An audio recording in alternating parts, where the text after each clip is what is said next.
오늘 본문은 창세기 12장 사건과 아주 유사한 사건이죠. 그래서 어떤 학자들은 편집할 때 좀 잘못 편집해서 두 번 편집된 게 아닌가라고 주장하는 학자들도 있습니다. 나중에 아들 이삭이 이와 똑같은 일이 또 벌어져요. 그래서 편집의 문제가 아닌가라고 주장하는 학자들도 있는 거예요. 그러나 그렇지는 않습니다. 두 번 일어난 사건이 분명하고, 특별히 이 글을 쓰고 있는 모세가 이유가 있어서 이 글을 여기다 삽입시켜 넣은 거죠.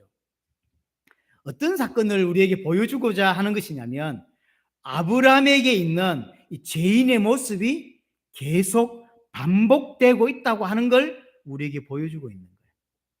창세기 12장은 구원받은 지 얼마 되지 않았죠. 그래서 하나님의 부르심을 받고 가나안에 왔는데 오자마자 기근이 심해져요. 그래서 내려갔다가 당한 일이 창세기 12장이라면 그로부터 지금은 얼마의 시간이 흘렀냐면 24년이라는 시간이 흘렀어요.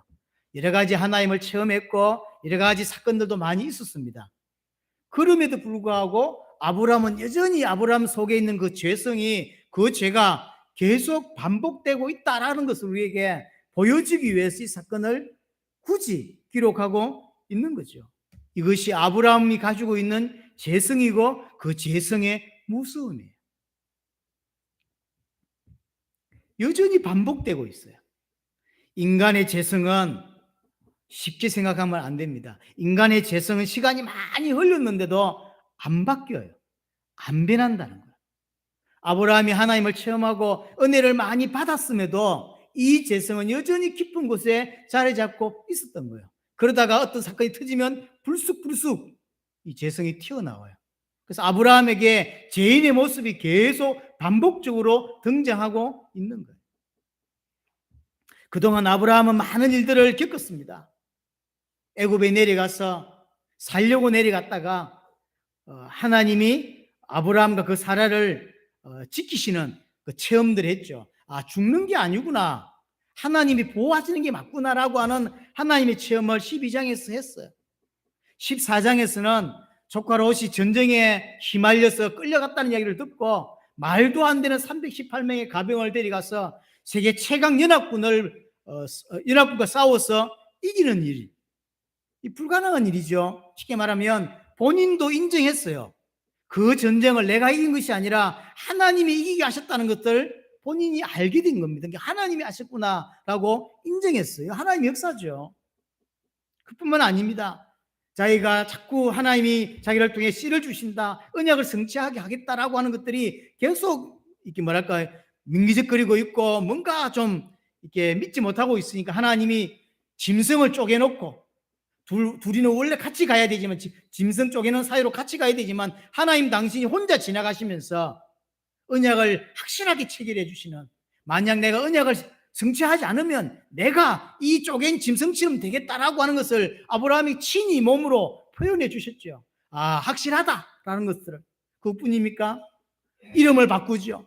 그래서 네가 옛날의 아브라함이 아니다, 갈대아에 우리에 살던 그 아브라함이 아니다, 너는 하나님의 백성이고 너는 하나님의 사람이다라고 하는 것들을 이름을 바꾸면서, 또 할례를 통해서 몸에다가 표를 새긴 거거든요. 몸에다가 상처를 낸 거거든요. 영원 잊지 말라고. 그래서 몸에다가 할례를 통해서 하나님과 맺은 언약이 분명하다고 하는 것을 몸에다 새겨 넣었어요.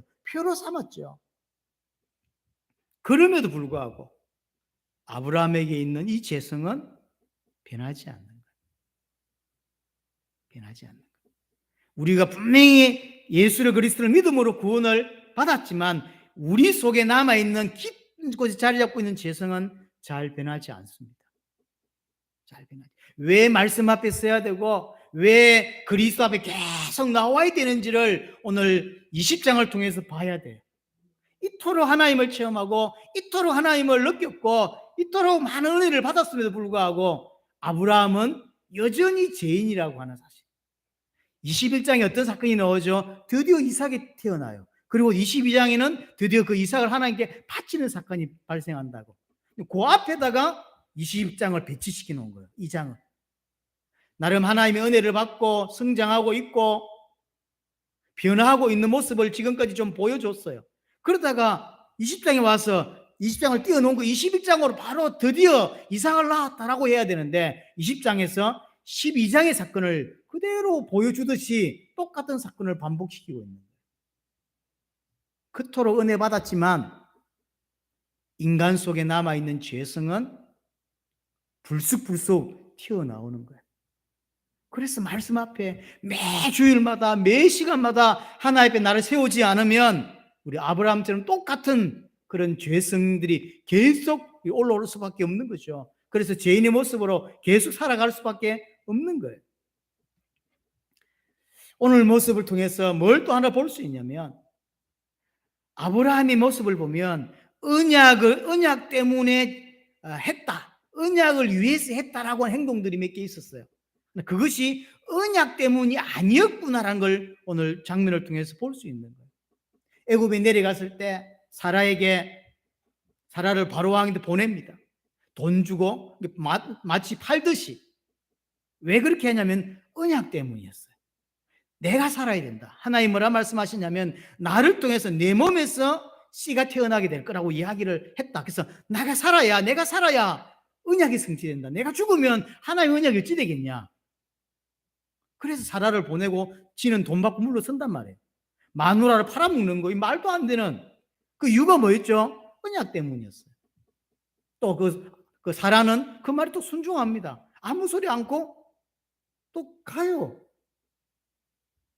이유가 뭐였냐면 언약 때문이었어요. 그렇게 행동할 수 있던 이유가 뭐였냐면 사라의 몸을 통해 네 씨가 태어난다는 말을 안 해줬거든요. 그러니까 이제 약간 사라는 혹시 죽어도 나는 살아야 된다. 이런 생각을 한 거죠. 나중에 하갈을 통해서 이스마엘을 낳게 된 이유도 그것 때문이에요. 사라가 그 이야기를 하니까 그래 안 해도 그 생각을 하고 있었거든. 하나님의 언약이 나를 통해 했으면 되는 거 아니냐. 사라 말 안 했지 않냐. 그래서 다른 여자를 통해서 아들을 낳는 시도를 하게 된 거예요. 그러나 그것은 언약이 아니었어요. 이제 오늘 본문을 통해서, 오늘 본문이 아니죠. 그 전에 17장, 18장을 보면 이제 하나님 분명히 말씀해 줍니다. 사라를 통해 씨가 태어난다는 거예요. 아브라함과 사라 사이에서 태어나는 그가 하나님의 언약이지 다른 몸을 통해 태어난 건 아니라는 거죠. 그리고 천사가 찾아왔을 때 하나님이 직접 오셨을 때 뭐라고 말했냐면 내년 이맘때에 네 아내가 네게 아들을 낳아주겠다라고 말했죠. 자, 그러면 이제 사라를 보호해야 되죠. 왜냐하면 지금까지는 뭐라고 핑계댔냐면 내가 살아야 언약이 성취된다고 핑계댔어요. 그래서 사라를 다른 남자에게 보내는 짓까지 했단 말이에요. 그런데 이제 하나님이 사라의 몸을 통해서 나와 사라의 몸을 통해서 된다는 걸 아브라함은 알았어요. 그러면 사라를 보호해야 될 거 아니에요. 근데 오늘 어떻게 해죠? 아비멜렉이 데려가는데 아무 소리 안 해요. 창세기 12장에서 언약이라고 말했지만 언약이라고 핑계댔지만 그게 핑계였을 뿐이에요. 왜 그렇게 했죠? 지 살라고. 혹시 마누라 때문에 지 죽을까 싶어서 언약 핑계댄 거예요. 언약 핑계댄 거라. 오늘도 뭐라고 하냐면 내 누이다 이렇게 말하는 거예요. 분명히 하나님이 사라의 몸을 통해서 언약이 성취된다고 말해 주었는데도 불구하고 그럼 사라를 보호해야 되는데 보호하지 않아요. 내 누이라며 또 마누라를 또 다른 남자에게 뺏긴단 말이에요. 아, 이게 언약 때문이 아니었구나라는 걸 이제 우리에게 드러내 주는 거예요. 뭐 때문이냐면 지 살라고. 지 목숨 귀한 줄 알고 마누라 목숨은 어찌 되든지 상관이 없다는 건지. 그게 아브라함이에요. 이상하죠?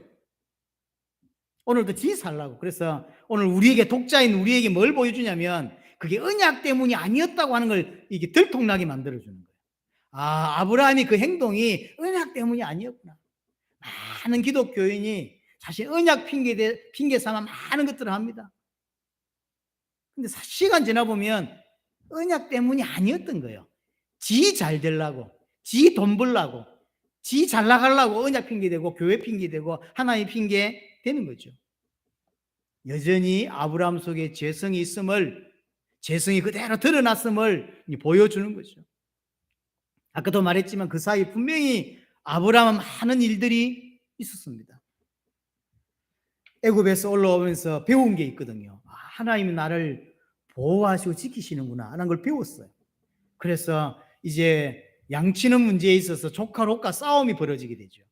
다툼이 일어나게 돼요. 그래서 모든 것은 우선권이 아브라함에게 있습니다. 그래서 내가 여기 살겠다. 네가 필요한 대로 나가 살아라. 이렇게 말해야 되는데 아브라함은 그렇게 하지 않죠. 네가 우하면 내가 자하고 네가 자하면 내가 우하겠다. 네가 원하는 대로 가라. 그렇게 하겠죠. 왜냐하면 하나님의 역사를 봤기 때문인 거예요. 내가 어떤 행동을 하면 되고 행동 안 하면 안 되는 것이 아니라 하나님이 보호하시는구나라는 걸 아브라함은 봤어요.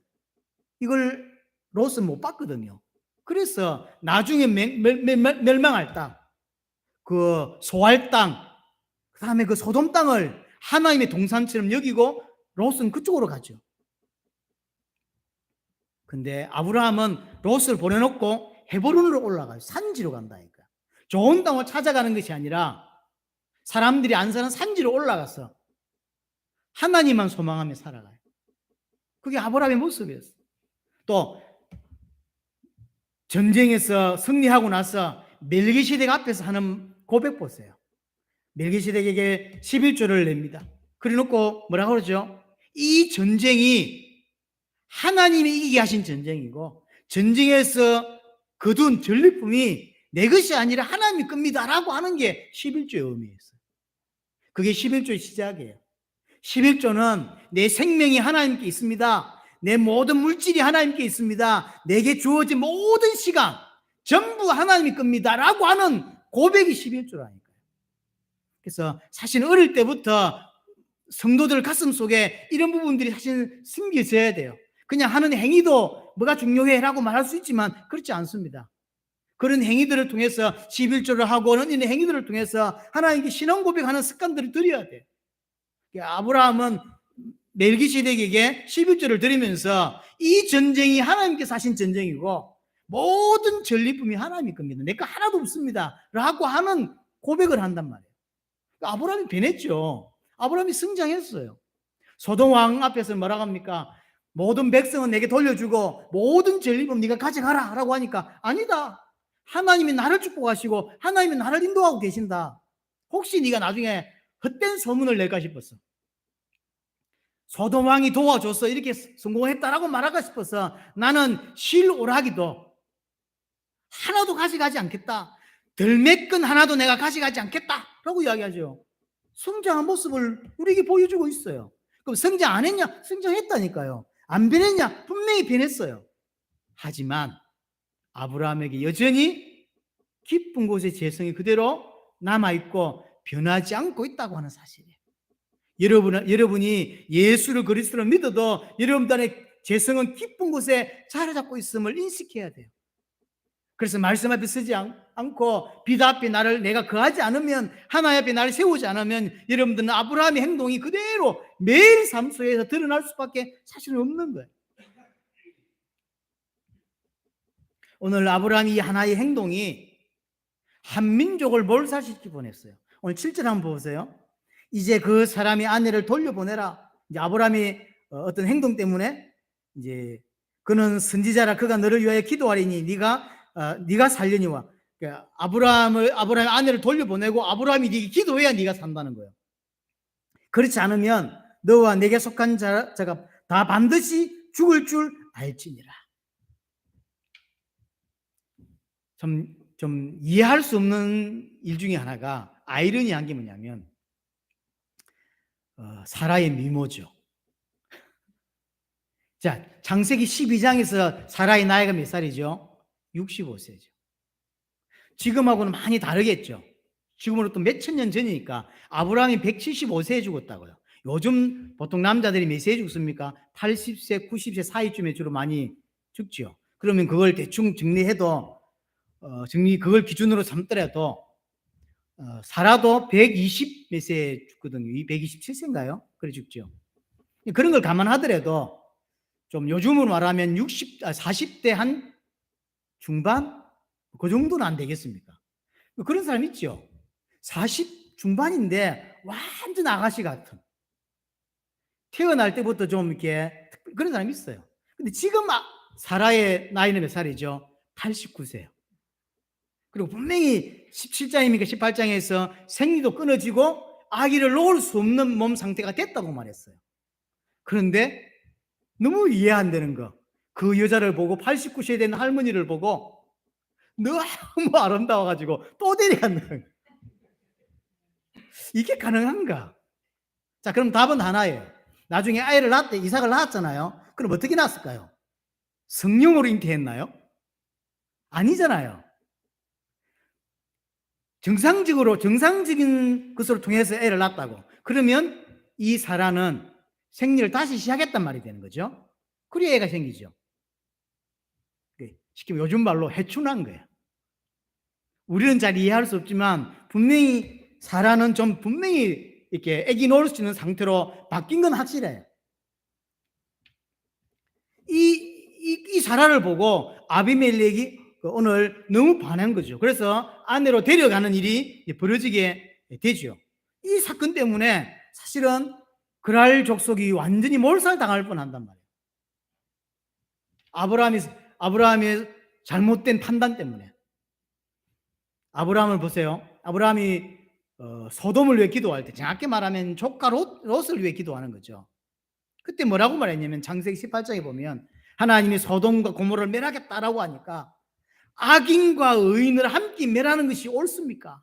라고 말했죠. 세상을 심판하는 이 시가 최소한도로 공의로워야 되지 않습니까? 라고 하죠. 뭔 뜻이죠? 지금 하나님이 행하신 이 행동은 공의롭지 못하다. 최소한도로 세상을 심판하려면 공의로워야지 라고 말하고 있는 거거든요.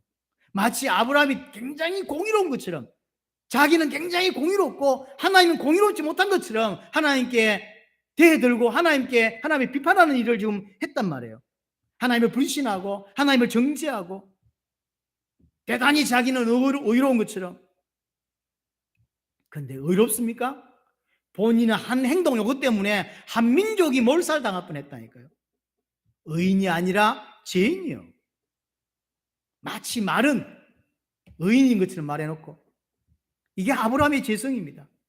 사람들은 잘 알지 못하면서 하나님을 비난하고 사람들은 하나님 잘 모르면서 하나님을 체험해보지도 않으면서요 하나님을 정죄하고 이해하지 못한다고 그러죠.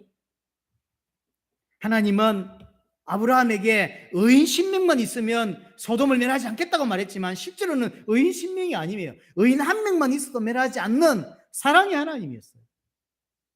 소돔이 왜 멸했냐면 의인이 1명도 없었기 때문이에요. 롯도 의인이 아니에요.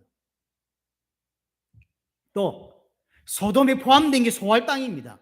다 멸해야 돼요. 소할 땅도 멸해야 돼요.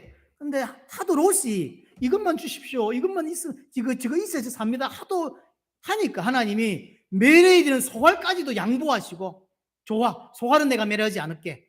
그래서 소활을 멸해야 되는 것도 멸하지 않는 자비의 하나님이 하나님이라니까. 우리는 그 하나님의 사랑, 그 하나님의 자비하심으로 말미암아 사실은 구원을 받게 된 거예요. 그 하나님의 사랑이 없었다면, 하나님의 인자하심이, 자비하심이 없었다면 우리는 구원받을 수 없는 거예요. 하나님은 딱 한 번 의인을 죽이셨죠. 의인인 당신의 아들 예수 그리스도를 십자가에 죽게 하신 거예요. 이것이 하나님이 우리를 살리는 비밀이었어요. 나를 살리려고 왜 당신의 아들 의인을 십자가에 죽게 했냐? 내 살리려고, 우리 살리려고. 이게 하나님의 공의라니까요. 근데 모르면서, 하나님도 모르고 하나님을 체험하지 못해놓고는요 하나님이 어떻다 비난하는 거예요. 아브라함의 잘못된 행동 때문에 사실은 한 민족이 몰살당할 뻔했다니까요. 자, 또 하나 재밌는 게 뭐냐면요, 아브라함은 굉장히 죄인인 것처럼 설명이 되고 있고 반대로 불신자 아비멜렉은 의인인 것처럼 지금 기록하고 있습니다. 3절에 보면 그 밤에 하나님이 아비멜렉에게 현몽하시고 라고 했죠. 아비멜렉이 하나님이 현몽하세요. 보통 하나님이 나타나시면 누구에게 나타나죠? 선지자에게 나타나죠. 그러면 아브라함에게 나타나는 게 맞죠. 아브라함이 행동을 잘못했고 그래서 하나님이 아브라함에게 나타나야 되는데 반대요. 불신자에게 나타나서 뭐 하시겠다는 건지 불신자 아비멜렉이 나타나시는 거예요. 그래서 3절 5절에 보면 이 사건에 대한 이야기를 하나님이 아비멜렉이 대신해 줘요. 우리 생각에는 선지자인 아브라함에게 가서 이런 건 잘못됐고 이렇게 해야 된다고 말해야 될 것 같은데 반대죠. 3절에 그 밤에 하나님이 아비멜렉이 현몽하시고 그에게 이르시되 네가 데려간 이 여인으로 말미암아 네가 죽으리니 그는 남편이 있는 여자야. 남편이 있는 여자다라고 말해주고 4절에 아비멜렉이 그 여인을 가까이 하지 아니하였으므로 그가 대답하되 주여 주께서 의로운 백성도 멸합니까? 5절에 그가 나에게 이르되 내 누이라고 하지 아니하였나이까? 내가 몰랐다. 누이라고 했고 그 여자도 그를 오라비라고 했다. 내가 몰랐다 라고 하죠. 그러니까 하나님이 내가 그걸 안다 라고 이야기를 합니다. 6절에 보세요. 하나님이 꿈에 또 그에게 이르시되 네가 온전한 마음으로 이렇게 한 줄을 나도 알았으므로. 하나님도 인정해 주는 거죠. 아비멜렉이 의롭다고 하는 사실을 인정해 주는. 지금 읽으면서 정상적으로 읽으면 어떤 생각이 들어야 되냐면요. 반대인데? 이 생각이 드는 거예요. 아브라함은 굉장히 죄인인 것처럼 설명하고 있고 대신 불신자 아비멜렉은 굉장히 의로운 것처럼 반대죠. 모든 면에서 아비멜렉은 아브라함보다 의롭습니다. 그러니까 굉장히 아이러니한 거예요. 아브라함은 철저히 죄인인 것처럼 우리에게 보여주고 반대로 아비멜렉은 굉장히 의인인 것처럼. 자, 현몽도 아브라함이 아니라 아비멜렉이 나타나죠. 또 윤리나 도덕적으로도 아브라함보다 아비멜렉이 낫습니다. 그렇죠? 오늘 6절에 보면 하나님이 인정해 주잖아요. 네가 의롭다는 사실을 하나님이 인정해 줄 만큼 5절 6절에. 그러나 우리는 오늘 본문을 통해서 아브라함은 자기가 굉장히 의로운 척 했죠. 소돔을 왜 기도하면 할 때 보면 굉장히 하나님 앞에서 세상을 심판하는 이가 공의로워야 되지 않냐며 굉장히 자기가 대단히 의로운 것처럼 그렇게 말했다고. 그러나 아니었죠. 반대였어요. 의인이 아니라 죄인이었죠. 또 하나님을 두려워하는 것도 마찬가지입니다. 하나님을 두려워하는 것도 8절에 보시면 아비멜렉이 훨씬 더 하나님을 두려워합니다. 아비멜렉이 그날 아침에 일찍 일어나 모든 종들을 불러 그 모든 일을 말하여 들려주니 그들이 심히 두려워했더라. 그러니까 이 이야기를 듣고 아침에 일어나서 아비멜렉이 신하들을 다 부른 거예요. 그리고 그 지난 밤에 있던 일들을 다 이야기해 주니까 아비멜렉도 두려워하고 그 신하들도 하나님을 두려워하는 장면이 일어났어요. 그러면서 보세요. 9절에 아비멜렉이 아브라함을 부릅니다. 네가 내게 왜 이렇게 했냐? 내가 네게 무슨 죄를 지었다고 이렇게 했냐? 왜 이렇게 묻죠? 왜 이렇게 했냐? 10절도 마찬가지죠. 네가 무슨 뜻으로 이렇게 행했냐라고 묻죠. 그러니까 11절에 아브라함의 대답입니다. 아브라함의 대답이 이곳에서는 하나님을 두려워함이 없으니 내 안으로 말미암아 사람들이 나를 죽일까 생각하였습니다. 자기가 아브라함이 생각할 때 이 사람들은 불신자라. 그래서 하나님을 두려워할 줄 몰라. 그래서 마누라를 빼앗아가고 나를 죽일 줄로 생각했다는 거죠. 근데 실제는 어땠습니까? 실제는 완전히 달랐죠. 완전히 반대였죠. 아브라함보다 훨씬 하나님을 두려워하고요. 그러죠. 아브라함이 착각이었죠. 그러니까 하나님이 현몽하시는 것도 또 윤리적으로 도덕적인 것도 하나님을 두려워하는 것도 훨씬 아브라함보다 나아요. 훨씬 더 어려워요. 또 하나 인성도 마찬가지예요. 사람이 갖고 있는 인성 이것도 훨씬 아브라함보다 낫다니까요. 그러고 나서 이제 다 원위치 시키죠. 아비멜렉이 모든 것을 원위치 시킵니다. 원래대로. 예를 들어서 14절에 보니까 14절 보세요.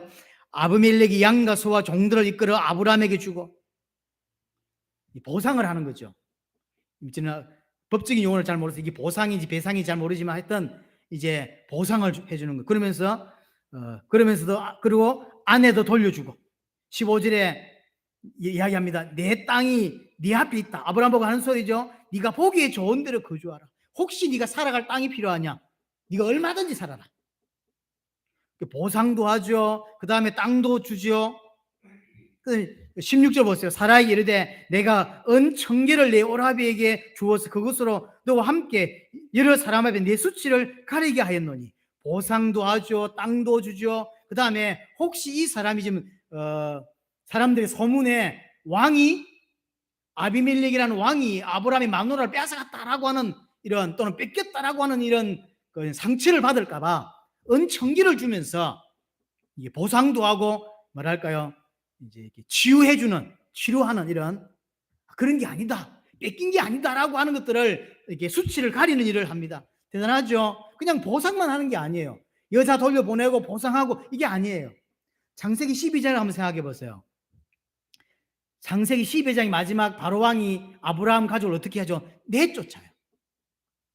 재물을 많이 주고 나서 다 내쫓죠. 이게 반대, 이게 다른 점이에요. 아비멜렉은 내쫓지 않죠.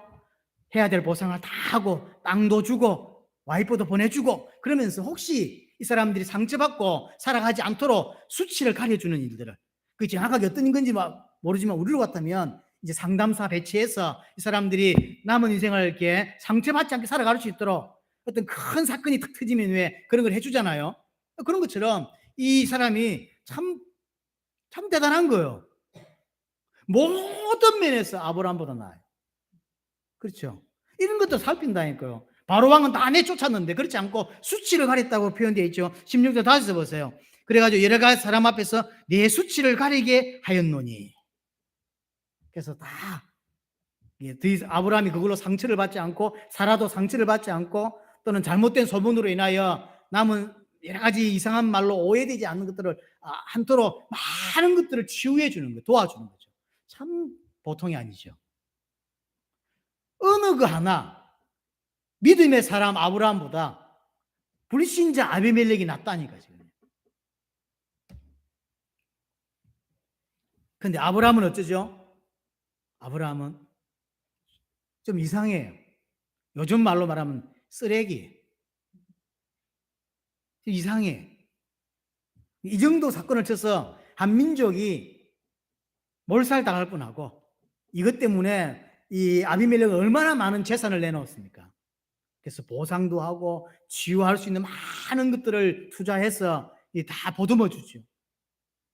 그러면 최소한으로 인간적으로 미안해야 되잖아요. 미안해하고 사과해야지. 근데 아브라함의 모습은 전혀 그렇잖아요. 미안하지도 않고 사과도 안 하고. 최소한으로 제대로 된 인간이라면 내 생각이 짧았다, 내 생각이 잘못됐었다, 미안하다, 사과하고 이래야 돼요. 그러니까 핑계만 댑니다. 12절 보세요. 또 그가 정말로 나의 이복 누이로서. 왜 이렇게 했냐면 사실은 내 누이도 맞다, 이런 거죠. 얼마 전에 보니까 높은 고위공직자가 있는데 이 공직자 아이가 KT인가 어디에 불법 채용이 된 거예요. 그러니까 높은 사람 자녀니까 이제 큰 대기업에서 이제 정식 채용을 하지 않고 부정 채용을 해서 이게 걸렸어요. 그러면 나와서 뭐라고 해야 되죠? 미안하다, 생각이 너무 짧았고, 사실은 많은 청년들이 직장 취직하는데 어려움이 있는데 내가 높은 지위로 했다, 잘못했다, 사과한다, 이래야 되는 거 아니에요. 뭐라고 했냐면요, 사실은 잘못된 취직은 맞지만 사실 정상적으로 했어도 취직될 수 있는 실력이 있었다, 이러더라고. 우리 아이가 서울대 나왔다 이러면서. 그러면 정상적으로 취직을 하지 왜 그렇게 했냐고. 아브라함이 그런 거예요. 미안하다 이래야 되는데 사실 내 누이가 맞다. 그게 중요한 거예요. 지금 지 누이가 맞는 게. 얼마나 웃기는지 몰라지만 아브라함은요, 사과도 안 하고 하나님 앞에 회개도 안 하고 모든 사건은 지가 치르고 뒷정리는 하나님이 하고 계시고, 지금 아비멜렉 그 그랄 민족은요 다 죽게 생겼는데 조금도 미안함도 없이, 아유, 또 사실은 뭐 틀린 건 없다면서, 내 마누라가 사실 내 누이긴 하다면서. 지가 그게 할 말이요. 지금 잘못된 취직이 됐는데, 정상적인 취직이 아니라 잘못된 취직이 됐는데 미안하다 이래야 되는데, 사실 정상적으로 했어도 합격할 만한 실력이었다면서. 가서 기사대기를 날리고 싶잖아요. 딱 아브라함이 지금 그 행동이에요. 미안함도 없고 사과도 안 하고 자꾸 핑계만 댑니다. 이게 이제 원문에 우리나라 성경에는 이복루이라고 되어 있지만 이게 한문이잖아요. 원문에는 이렇게 되어 있지 않고 길게 되어 있죠. 아버지는 같고 엄마는 다르다 이렇게 되어 있어요.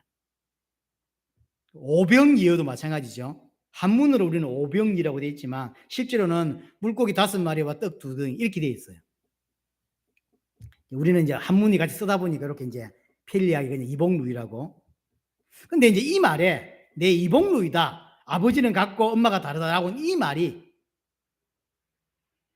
정말 믿을 수 있냐라고 하는 학자들이 많아요. 이걸 믿을 수, 왜냐하면 우리가 사라의 족보를 확인할 길이 없어요. 우리가 알고 있는 모든 사라의 이런 건 누굴 통해 알고 있는 거죠? 아브라함이 말했으니까 알고 있는 거예요. 아브라함이 자기 이복루이라고 말했기 때문에 우리는 지금까지 수천 년 동안 사라가 이복루이라고 이복 여동생이라고만 알고 있는 거예요. 근데 만약 이게 아브라함의 거짓말이었다면 자기 어려움을 핑계대기 위해서 실제 내 누이다. 왜냐하면 당시에는 그런 일이 많았잖아요. 자기 지금으로 보면 근친상간이지만 그 당시 이게 근친상간이 아니란 말이에요. 그러니까 그냥 아비멜렉이 그걸 어떻게 따질 거예요. 족보를 내놓으라 할 거예요. 주민등록증 떼오라고 할 거예요. 그리고 그렇게 말하니까 우리도 지금까지 그렇게 알고 있지만 실제로 많은 신학자들은 이 아브라함의 말이 정상일까? 맞는 말일까? 의문을 많이 사실은 제기합니다. 꾸며낸 이야기라도 밝힐 길이 없어요. 왜냐면 지금 아브라함 행동을 보면 사뭇 거짓말 같아. 거짓말 같아. 지금까지 행동이 올바랐으면 믿어줄 건데 다 틀려도 지금 하는 이 말이 올바랐어도 못 믿겠는 거예요. 저도 볼 때 이걸 믿을 수 있을까? 그런 생각이 이번 주 내에 들었어요. 그래서 제가 많은 자료를 찾는다고 찾아봤는데 이 자료를 더 이상 찾을 수가 없어요. 아브라함의 거짓말일 수도 있다. 아브라함은 계속 변명만 한다니까요. 이런 모습이 바로 창세기 3장의 하와의 모습이에요. 아담의 모습이죠. 네가 왜 먹었냐라니까 당신이 만들어준 그 여자 때문에. 여자한테 왜 먹었습니까? 하나님 만든 뱀 때문에. 딱 같은 모습이에요. 이게 아브라함의 모습이고 이것이 하와의 모습이고 이게 아담의 모습이고 이것이 우리의 모습이에요. 자, 오늘 이 본문을 통해서 우리에게 주시는 메시지가 많이 있습니다. 자, 첫 번째로 이런 아브라함이 믿음의 조상이라고 하는 거예요. 이런 사람이 믿음의 조상이에요. 한마디로 아브라함 인생을 보면요, 아내가 해준 거짓말로 생명을 유지하고 있는 이 사람, 죄를 짓고도 회개할 줄 모르는 이 사람, 사과할 줄도 모르는 이 사람이 믿음의 조상이라고 하는 거죠. 그래서 믿음의 조상이란 말이 생각보다 많은 사람들이 오해하는 것 같아요. 믿음의 조상이란 말은 정말로 잘된 어떤 모델 같은 사람을 믿음의 조상이라는 게 아니에요. 반대 이야기예요. 모든 믿는 자가 가야 될 길을 제일 먼저 간 사람라고 하는 게 믿음의 조상이에요. 그럼 우리는 지금 아브라함과 같은 길을 걸어가고 있는 거예요. 왜 우리는 이 아브라함의 모습을 보면서 심하게 손가락질하거나 욕 못하냐면 이 모습이 우리의 모습이거든요. 사실 자세히 보면 우리의 모습이에요. 나의 모습이에요. 그토록 많은 시간을 교회에 투자하고 교회를 다니고 예배를 했건만 잘 변하지 않고 잘 성장하지 않죠. 아브라함은 지금 24년째입니다. 여러분은 교회 몇 년 다니셨습니까? 그럼에도 불구하고 모습이 크게 달라진 것 같지 않고 하나님을 더 가까이 하는 것처럼 보이지도 않고 더 많이 기도하는 것처럼 보이지도 않고 더 헌신하는 것처럼 보이지도 않고 자꾸 뒤로 물러가기만 하고 이게 아브라함의 모습이죠. 자기 마음에 안 들면 하나님 왜 이러십니까? 따질 줄 알고 하나님을 정죄하고 오해하기만 하는. 그리고 평소 때 하나님 잘 찾지도 않아요. 하루 종일 살면서 하나님 한번 불러보지도 않습니다. 그러다가 문제 덜컥 오면 그때서 지킬 말, 안 지킬 말 다 대면서 하나님 이거 해주시면 뭐 이렇게 이런 모습이 평생 반복하고 살죠. 대부분의 기독교예요. 아브라함의 모습이요, 우리의 모습이에요. 그래서 손가락질 못하는 거예요. 우리는 평생 이 모습을 반복하며 아브라함의 발자취를 똑같이 가고 있다고 하는 거죠. 그런데 놀라운 것은 창세기 22장에 이삭을 바치죠. 믿음의 고백을 하죠. 이게 어떻게 가능했냐? 그렇게 하나님이 만들어 가신다는 거죠. 분명히 우리의 모습은 아브라함과 같아요. 계속 실수를 반복하고 죄성이 드러나서 자기가 죄인임을 계속 이렇게 보여주는 사건들을 우리 인생에 계속 점철되어 있어요. 다 그래요. 하나도 좋은 게 없어요. 그런 나를 하나님은 집요하게 끈질기게 붙잡으시고 끝까지 붙들어 주시는 거죠. 그래서 은혜 받게 하고 은혜를 부어주시고 구원을 주시고 구원받은 우리에게 구원을 누릴 수 있도록 계속 뒤에서 역사하시는 거예요. 그래서 가능한 거예요. 쓰레기 같은 아브라함을 하나님이 결국 믿음의 사람으로 만들어 가신단 말이에요.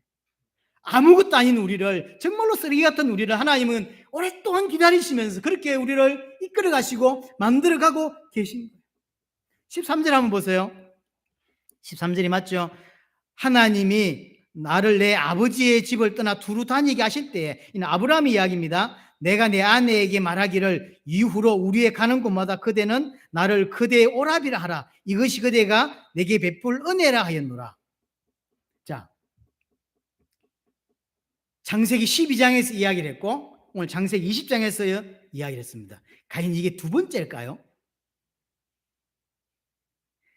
자기 아내 사례를 보고 사람들이 물으면 내가 네 오빠다 라고 말해라는 거죠. 니는 내 동생이다 이렇게 말하라는 거죠.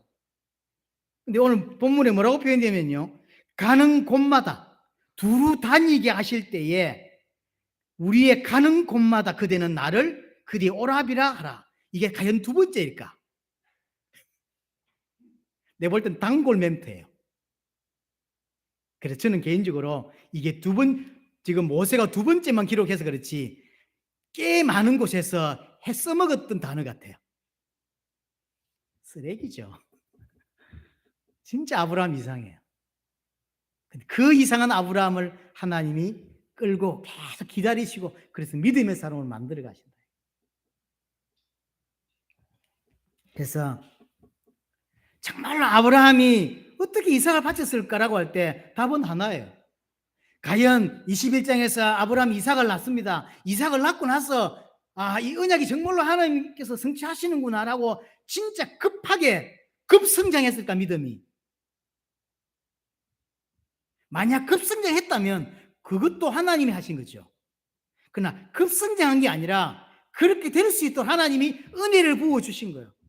성장할 수 있도록 은혜를 부어주시고 이삭을 바칠 수 있도록 은혜를 부어주신 것이고 하나님의 은혜를 부어주시기 때문에 가능하다는 거죠. 하나님은 지금도 우리에게 이 은혜를 부어주고 계신다 이 말이에요.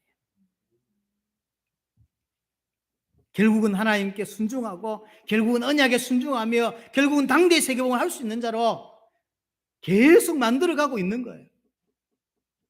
하나님은 절대로 포기하는 분이 아니십니다. 자, 또 하나 짚고 가야 될 게 있습니다. 그게 뭐냐면 정말로 아비멜렉이 어떻게 그럼 어려울 수 있는가? 오늘 20장에서는 아브라함은 쓰레기고 아비멜렉은 굉장히 어려운 것처럼 그렇게 표현해 주고 있어요. 불신자 아비멜렉이 어떻게 이렇게 어려울 수 있는가? 여러분 그런 생각 안 해보셨습니까? 가끔 살다 보면 신자들보다 훨씬 불신자 중에서 정말 괜찮은 인물들이 있죠. 신자는 너무 이상한데요. 저게 신자야, 저게 집사야, 이런 인간이 있는 반면에요. 불신자인데 너무 괜찮아요. 사람이 인품이나 성품이나 여러 가지가 너무 괜찮은 인물들이 있죠. 우리가 볼 땐 반대가 돼야 될 것 같은데, 교회 다니면서 변해야 될 것 같은데 저 인간은 안 변하고 교회를 한 번도 안 가고 하나님 없다고 주장하는 인간인데 너무 사람이 괜찮아요. 있죠? 좀 제법 봤어요. 너무 사람이 괜찮아. 불신자 중에서. 어떻게 그럴 수 있을까?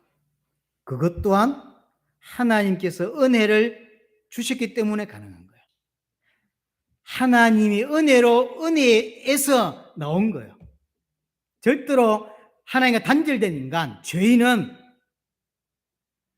성경의 예레미야 17장 9절에 보면요, 어떤 만물보다 거짓되고 부패한 것이 인간의 마음이라 그랬어요. 그렇죠? 또 에베소 2장 2절 3절에 보면 오직 인간은 육체와 마음이 원하는 것을 위해 살아가요. 그래서 타인을 위해 살지 않습니다. 절대로 자신을 위해서만, 다른 사람을 위해서 일도 생각하지 않는 게 불신자예요. 그게 타락한 인간이에요. 할 수만 있다면 그 다른 사람을 짓밟고 올라가는 게 인간이라니까요.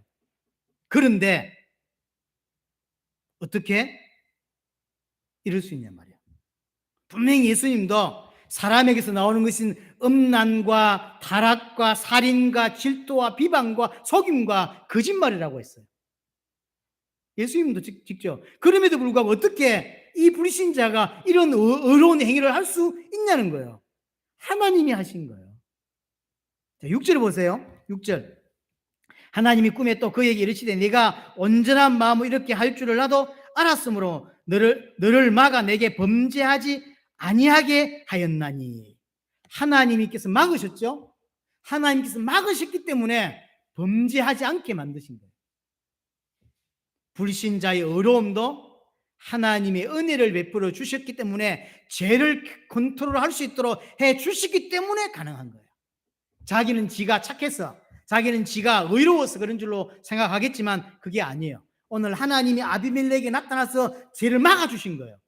그래서 아비멜렉은 죄를 짓지 않게 된 거죠.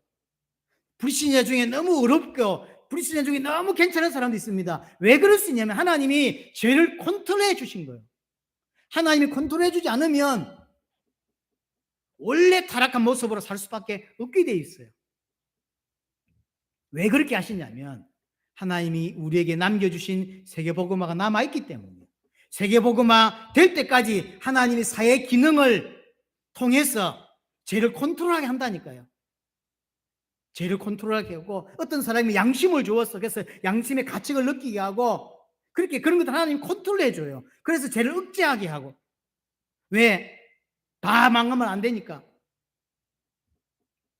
하나님 그들에게 은혜를 베풀었어요. 그렇게 하시는 거예요. 여러분 로마서 1장에 보시면 이런 표현이 있어요. 하나님이 상실한 마음대로 내버려 두셨다라는 표현이 있어요. 계시록에 보면 비슷한 표현인데 하나님이 심판이 있기 전에 하나님께서 컨트롤하고 있는 것을 놓아버린다고 표현해요. 하나님이 사회가 돌아갈 수 있도록 최소한대로 사회 컨트롤을 사회적인 것들 기능을 통해서 죄를 억제하게 하고 정의가 그래도 실현될 수 있도록 죄 지은 놈은 감옥 가고 이렇게 할 수 있도록 최소한도로 이렇게 하나님이 컨트롤하고 있다는 거예요. 근데 그 컨트롤하는 것을 놓아버리신대요. 마지막 때는. 그럼 어떻게 되냐면 하나님 심판 이전에 서로 죽이는 거예요. 그게 심판이에요, 사실은. 왜 지금 최소한도로 우리가 볼 때는 진짜 악질들이 있잖아요. 뭐 강호순, 유영철 이거 보니까 뭐 사이코패스, 뭐 소시오패스 뭐 이렇게 뭐 점수가 있는 그게 1.5자라더라고요. 강호순이가. 그러니까 사람이 상대방이 죽는 것을 아파하는 것에 공감이 1도 못 해요. 자기가 죽여놓고 불쌍하다 이러면 안 돼. 이런 마음이 1도 없는 거예요. 그러니까 그게 사이코패스라고 하는 거죠. 하나님이 그걸 제거해 버리면 모든 사람이 그렇게 가는 거예요. 그래서 다 스스로를 죽이는 거예요. 원래 타락한 인간은 원래 그래요. 그런데 불신자 중에서도 괜찮고 불신자 중에서도 그래도 어렵고 하는 사람이 있단 말이에요. 왜 그렇게 하냐면 하나님이 세계복음화 될 때까지 죄를 컨트롤해 주기 때문이요. 그 사람 마음을 컨트롤해 주고 어루만져 주고 양심을 주어서 그래서 죄 짓지 않도록 그렇게 해줬기 때문에 가능한 거예요. 오늘 아비멜렉이 지가 어려워서 된 것이 아니라 하나님이 어렵도록 만져주셨기 때문에 붙잡아 주시기 때문에 그런 거예요. 물론 불신자는 그렇게 생각지 않습니다. 불신자는 지가 잘나서 지가 올바른 생각을 했다고 생각해요. 그걸 하나님이 주신 건데. 자, 마지막으로 또 하나 이 본문에 주는 메시지 중에 하나가 뭐냐면요. 마치 아비멜렉이 선지자처럼 보이거든요.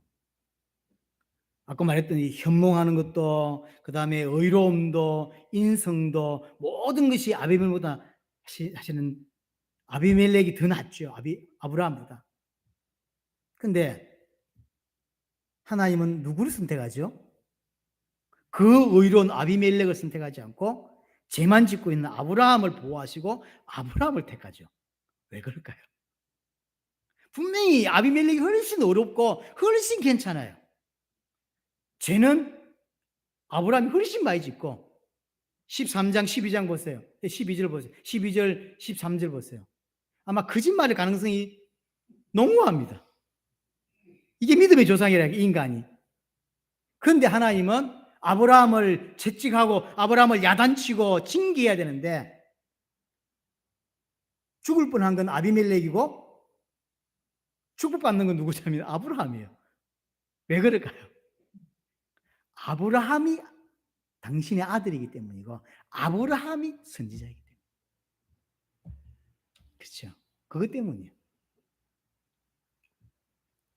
그리고는 하나님이 아비멜렉에게 네가 아브라함에게 가서 기도를 받아라고 이야기하죠. 안 받으면 어떻게 되죠? 몰살당하죠. 반대가 돼야 되지 않나요? 저는 자라면서 친척이 교회 다니는 것들이 막 내봐도 못하고 이런 걸 많이 들어봤거든요. 교회 다니는 제가, 교회 안 다니는 저 아저씨, 그 삼촌이 저한테 기도해 줘야지. 그죠? 교회도 다니면 똑바로 살지 못하는 네가. 그래서 반대죠. 쟤는 아브라함이 지었는데 손해는 아비멜렉이 받았는데 기도를 아브라함에서 받으라는 거죠. 안 받으면 하나님 몰살시키겠다고. 이 뭘까요? 하나님이 아브라함을 선지자로 대우해 주고 있는 거예요. 선지자. 또 선지자랍시고 이 죄인 아브라함이 선지자랍시고요. 아비멜렉에게 기도해 줍니다. 다 응답 줘요. 또 17절 18절 보세요. 아브라함이 하나님께 기도하며 하나님이 아비멜렉과 그 아내의 여종을 치료하사 출생하게 하셨으니 기도해 주니까 왜 이렇게 되냐면 18절에 보니까 여호와께서 이왕에 아브라함의 아내 사라의 일로 아비멜렉의 집에 모든 태를 닫으셨습니다. 죽을 뻔한 정도 아니라 모든 여자들 태를 다 닫아버렸대요. 그래서 아브라함이 기도해 줘야만 그 태가 열려요. 이 죄인인 아브라함이 기도하니까 하나님이 그 기도에 응답해 주고 있는 거죠. 이 일을 통해서 아브라함은 정말로 민망해야 되죠. 부끄러워야죠. 이런 나를. 처음부터 끝까지 죄만 짓는데. 그렇죠? 하나님은 끝까지 아들로, 끝까지 선자로 대우해주고 있는 것이죠. 우리가 그렇습니다. 우리가 이 아브라함이고 우리가 이 시대의 영적인 이스라엘이죠. 아무것도 아닌 우리를, 죄만 짓는 우리를, 아브라함보다 못한 우리를 하나님은 끝까지 기다리시고 또 우리를 순종하는 대로 만들어 가시는 것입니다.